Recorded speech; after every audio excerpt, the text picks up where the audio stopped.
दोस्तों, आज की ये मूवी एक्सप्लेनेशन एक सच्ची घटना पर आधारित है।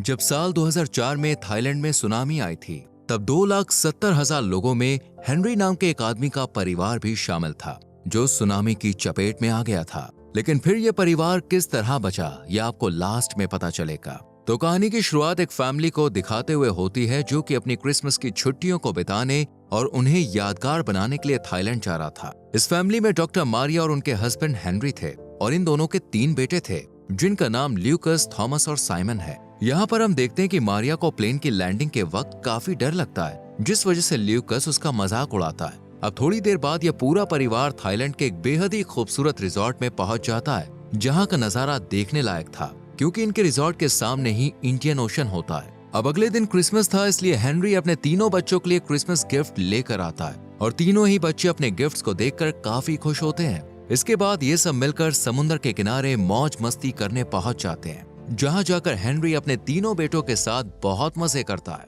और इस तरह हंसी खुशी इन लोगों को यहाँ 2 दिन बीत जाते हैं। तीसरे दिन की शुरुआत भी ये लोग इसी मौज मस्ती के साथ करते हैं, पर मारिया एक जगह बैठकर किताब पढ़ने लगती है। लेकिन अभी तेज हवा चलने की वजह से मारिया की किताब का एक पेज उड़कर दूर शीशे पर चिपक जाता है। मारिया उस पेज को लेने जैसे ही शीशे के पास जाती है, तो उसे अचानक भूकंप का एहसास होता है, और हवा में परिंदे भी यहाँ वहाँ उड़ने लगते हैं, जिन्हें देखकर वो समझ जाती है कि जरूर कुछ होने वाला है। लेकिन इससे पहले कि वो कुछ कर पाती, इतने में समुद्र की एक लहर सभी पेड़ों को तोड़ते हुए आगे बढ़ती है, और ये लहर एक भयानक सुनामी में बदल जाती है। हेनरी अपने दोनों बेटों साइमन और थॉमस के साथ होता है, वहीं मारिया और ल्यूकस अलग अलग होते हैं, जहां अब सभी इसी तबाही का शिकार हो चुके थे। कुछ देर बाद हम मारिया को एक पेड़ को पकड़े हुए देखते हैं, और तभी उसे ल्यूकस की आवाज सुनाई देती है, जो सुनामी में बह रहा था। मारिया भी अपने बेटे को बचाने के लिए बिना कुछ सोचे समझे तेज बहाव में आगे बढ़ती है, और इसी दौरान वो एक पेड़ से टकराकर जख्मी भी हो जाती है। पर मारिया हिम्मत नहीं हारती और एक मैट्रेस के सहारे अपने बेटे को पकड़ने की कोशिश करती है, पर पानी की तेज लहरें ऐसा होने नहीं देती, और तभी सुनामी की लहरें उफान पर पहुंच जाती हैं। मारिया तो जैसे तैसे अपने आप को पानी की तेज लहरों से बचा लेती है, पर ल्यूकस उन्हीं लहरों के साथ आगे बढ़ जाता है। वहीं हम देखते हैं कि दूसरी तरफ से एक और लहर ल्यूकस की ओर पड़ रही है, और देखते ही देखते ल्यूकस इन लहरों में फंस जाता है, जिस वजह से पानी के बहाव में बहती हुई चीजें उससे टकराने लगती हैं, और वो घायल हो जाता है। लेकिन फिर भी वो अपने आप को किसी तरह से बचाता है और एक जगह आकर रुक जाता है। तभी उसे मारिया भी मलबे के पास पानी में बहती हुई दिखाई देती है, जो कि अब काफी जख्मी हो चुकी थी। ल्यूकस फौरन अपनी माँ के पास जाता है और उसे गले लगा लेता है, जिसके बाद दोनों एक पेड़ के सहारे आगे बढ़ते हैं। अब हम इन दोनों को एक खेत में देखते हैं, क्योंकि इस तरफ पानी कम था। तभी ल्यूकस की नजर अपने माँ के पैर पर जाती है, जो बुरी तरह से घायल हो गया था, और उस जगह से बहुत ज्यादा खून भी बह रहा था। खैर, अब ये दोनों आगे बढ़ते हुए एक ऐसी जगह पर पहुंच जाते हैं, जहां सुनामी का पानी कम हो गया था। लेकिन इसी दौरान ल्यूकस को एक बच्चे की आवाज आती है। वो उस बच्चे को बचाने के लिए जाने लगता है, पर मारिया उसे मना कर देती है, क्योंकि वो अपने पति और 2 बेटों को पहले ही खो चुकी है। इसलिए वो ल्यूकस को जाने से मना करती है, पर वो उसकी बात नहीं सुनता और उस बच्चे को बचाकर अपनी पीठ पर बैठा लेता है।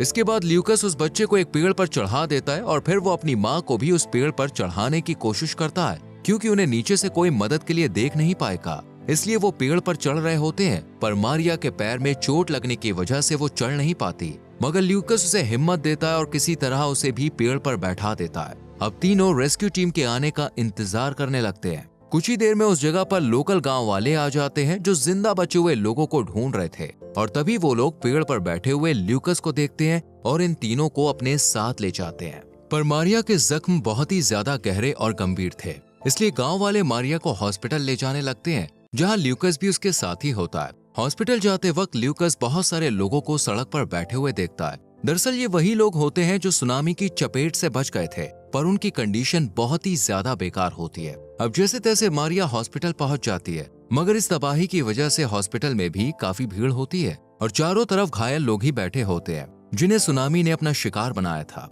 यहाँ पर आने के बाद मारिया की हालत बहुत ज्यादा खराब होने लगती है, और वो कांपना शुरू कर देती है, जिस वजह से वो ल्यूकस को एंटीबायोटिक पिल्स ढूंढने के लिए कहती है, क्योंकि वो भी एक डॉक्टर थे।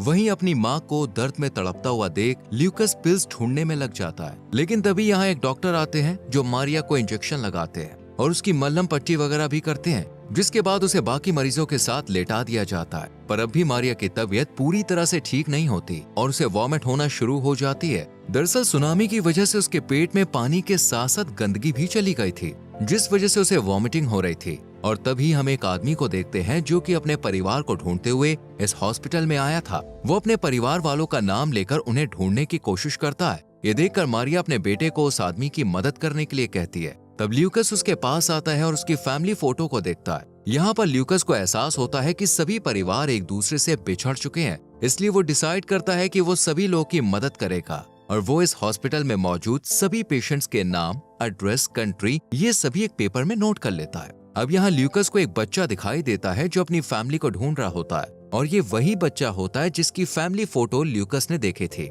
ल्यूकस जल्दी से इस बच्चे को उसके डैड तक पहुंचा देता है और उन दोनों को गले मिलता देख ल्यूकस को अपने डैड की याद आने लगती है। इसके बाद वो उस वार्ड में जाता है जहाँ उसकी माँ है, पर वहाँ पर उसकी माँ की जगह अब कोई और लेडी लेटी हुई थी। ये देखकर ल्यूकस परेशान हो जाता है और रोना शुरू कर देता है। ल्यूकस को इस तरह से रोता हुआ देखकर एक नर्स उसके पास आती है जो उससे पूछती है कि आखिर वो क्यों रो रहा है। तब ल्यूकस उसे अपनी माँ के बारे में बताता है जो पहले यहाँ लेटी हुई थी लेकिन अब नहीं है। इतना सुनने के बाद नर्स उसे एक दूसरे वार्ड में ले जाती है जहाँ बहुत सारे बच्चे होते हैं और ये सब वो बच्चे हैं जिनके पेरेंट्स मिल नहीं रहे हैं। नर्स ल्यूकस से पूछती है कि क्या तुम अपने किसी रिश्तेदार का नाम जानते हो।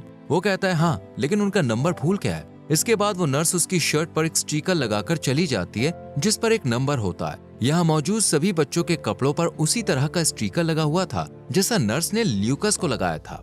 ल्यूकस बहुत ज्यादा परेशान हो जाता है क्योंकि उसे लगता है कि उसकी माँ अब इस दुनिया में नहीं है, इसलिए वो रोना शुरू कर देता है। वहीं अब हम उस रिजॉर्ट को देखते हैं जहाँ ल्यूकस अपने परिवार के साथ था। वहाँ ल्यूकस के पिता हेनरी अब भी जिंदा होते हैं जो अपने परिवार को आवाज लगाकर ढूंढने की कोशिश करते हैं पर उन्हें कोई भी दिखाई नहीं देता। खैर, अब यहाँ रेस्क्यू टीम भी आ जाती है जो लोगों को बचाकर उन्हें सेफ प्लेस पर ले जा रही होती है, लेकिन हेनरी जाने से मना कर देता है क्योंकि उसे अपनी फैमिली को ढूंढना था। तभी वो रिजॉर्ट के उस कमरे में जाता है जहाँ वो ठहरा हुआ था और यहाँ उसे अपने दोनों बच्चे मिल जाते हैं जिन्हें हेनरी रेस्क्यू टीम के साथ सेफ प्लेस पर भेज देता है और खुद यहीं रहकर अपनी पत्नी और बेटे को ढूंढने का फैसला करता है और उनकी तलाश शुरू कर देता है। बहुत ढूंढने के बाद भी उसे अपनी पत्नी और बेटे का कोई सुराग नहीं मिलता और अब रात भी हो जाती है। तभी हेनरी अंधेरे में अचानक सड़क पर आकर एक कार से टकरा जाता है जिसमें बैठे हुए लोग जब हेनरी को देखते हैं तो वो बहुत ज्यादा जख्मी हालत में होता है, इसलिए वो उसे एक हेल्थ कैंप में ले जाते हैं जहां हेनरी को कार्ल नाम का एक आदमी मिलता है जिसका पूरा परिवार अब खो चुका है। वो हेनरी को बताता है कि मेरा पूरा परिवार बीच पर गया था और इसके बाद वो मुझे नहीं मिला। वहीं हेनरी भी उसे अपने बेटे और पत्नी के बारे में बताता है। कार्ल के पास एक फोन भी होता है जिससे हेनरी अपने पिता को कॉल कर सब कुछ उन्हें बता देता है और वो ये कहते हुए रोने लगता है कि अब वो उन दोनों को लेकर ही घर वापस आएगा। वहीं दूसरी तरफ हम ल्यूकस को देखते हैं जिसके पास एक नर्स कुछ सामान के साथ आती है और दिखाकर पूछती है कहीं ये सामान उसकी माँ को तो नहीं है, पर ल्यूकस मना कर देता है जिसके बाद वो उसे कमरे में ले जाती है और वहाँ उसकी माँ मारिया लेटी होती है जिसकी हालत बहुत ही ज्यादा खराब होती है। ल्यूकस को बताया जाता है कि तुम्हारी माँ को सर्जरी की जरूरत थी, इसलिए उन्हें उस वार्ड से निकालकर यहाँ पर शिफ्ट किया गया था, लेकिन किसी ने उनकी रिपोर्ट चेंज कर दी जिस वजह से हम उनके बारे में तुम्हें कुछ भी बता नहीं पाए। वहीं अब भी तुम्हारी माँ को एक सर्जरी की जरूरत है जिसके बाद शायद वो ठीक हो सकती हैं। वहीं अब हम हेनरी और कार्ल को देखते हैं जो अपने परिवार को ढूंढ रहे होते हैं। ये दोनों एक एक करके हर हॉस्पिटल, हर रेस्क्यू कैंप में जाते हैं, लेकिन इनके हाथ कुछ भी नहीं लगता। अब हेनरी उस हॉस्पिटल में पहुंच जाता है जहां मारिया एडमिट होती है। इधर मारिया ल्यूकस से कहती है कि जाओ पानी लेकर आओ। ल्यूकस अपनी माँ की तरफ से पर्दा ढककर ऊपर फ्लोर पर पानी लेने चला जाता है। इतने में हेनरी भी वहाँ पे आ जाता है, लेकिन ये दोनों एक दूसरे को देख नहीं पाते। जिसके बाद हेनरी उस जगह पे जाता है जहाँ मारिया लेटी हुई है, लेकिन वो पर्दे के पीछे होती है इसलिए वो उसे नहीं देख पाता। हेनरी ये सोचकर वहाँ से निकल जाता है कि यहाँ तो कोई भी नहीं है, लेकिन तभी उसे जाते हुए ल्यूकस देख लेता है। वो भागते हुए हेनरी के पास जाता है, लेकिन तब तक वो भीड़ में कहीं गुम हो जाता है। थोड़ी ही देर में यहाँ पर उन सभी बच्चों को लाया जाता है जिन्हें रेस्क्यू टीम ने बचाया था, और बच्चों में थॉमस और साइमन यानी ल्यूकस के दोनों भाई भी शामिल थे, पर ल्यूकस उन्हें देख नहीं पाता और उनके दोनों भाइयों को एक बार फिर से दूसरे ट्रक में बैठा दिया जाता है। इधर हेनरी भी दूसरे ट्रक में बैठ जाता है, यानी पूरा परिवार आमने सामने होने के बाद भी एक दूसरे की नजरों से काफी दूर था। तभी ल्यूकस फ्रस्ट्रेशन में जोर से अपने पिता को आवाज लगाता है जो उसके दोनों भाई सुन लेते हैं। वो जल्दी से ट्रक से उतरकर अपने भाई के पास आते हैं और तभी हेनरी भी यहाँ पे आ जाता है, जो अपने तीनों बच्चों को देखकर बहुत खुश होता है और उन्हें गले लगा लेता है। इधर कार्ल ट्रक ड्राइवर से चलने के लिए कहता है क्योंकि अब हेनरी तो उनके साथ आने वाला था नहीं। खैर, अब हेनरी अपनी पत्नी यानी मारिया के पास जाता है। तब मारिया उसे कहती है कि अब मैं शायद नहीं बचूंगी, पर हेनरी उसे हिम्मत देता है, जिसके बाद मारिया को सर्जरी के लिए ले जाया जाता है। और उसी वार्ड में एक और लेडी भी होती है जिसकी अभी अभी सर्जरी हुई है। वो मारिया से कहती है कि मैंने अपनी पूरी ताकत को बचा कर रखा है ताकि मैं आखिरी बार अपने परिवार को देख सकूं। इसके बाद मारिया की सर्जरी शुरू हो जाती है और कुछ देर बाद हेनरी ल्यूकस को आकर बताता है कि उसकी माँ अब बिल्कुल ठीक है और कल ये लोग अपने घर वापस चले जाएंगे। अब अगले दिन हेनरी अपने परिवार को लेकर एक प्लेन में बैठ जाता है, जहां ल्यूकस आकर अपनी माँ से कहता है कि मैं आपके साथ हमेशा रहूंगा। साथ ही वो उसे ये भी बताता है कि जिस बच्चे को उसने कहानी की शुरुआत में बचाया था उसे उसका परिवार मिल गया है। ये सुनने के बाद मारिया ल्यूकस से कहती है कि मुझे तुम पर गर्व है। वहीं हेनरी काल के लिए भी प्रे करता है, जिसे अपना परिवार अभी तक नहीं मिला था। इसी के साथ ये मूवी खत्म हो जाती है। दोस्तों, कैसी लगी आपको इस मूवी की एक्सप्लेनेशन कमेंट सेक्शन में जरूर बताएं। वीडियो को लाइक और शेयर करके चैनल को सब्सक्राइब करें और बेल आइकॉन को प्रेस करें, जिससे आने वाली वीडियोस आपसे मिस ना हो। मिलते हैं अगली वीडियो में। Till then bye bye, take care.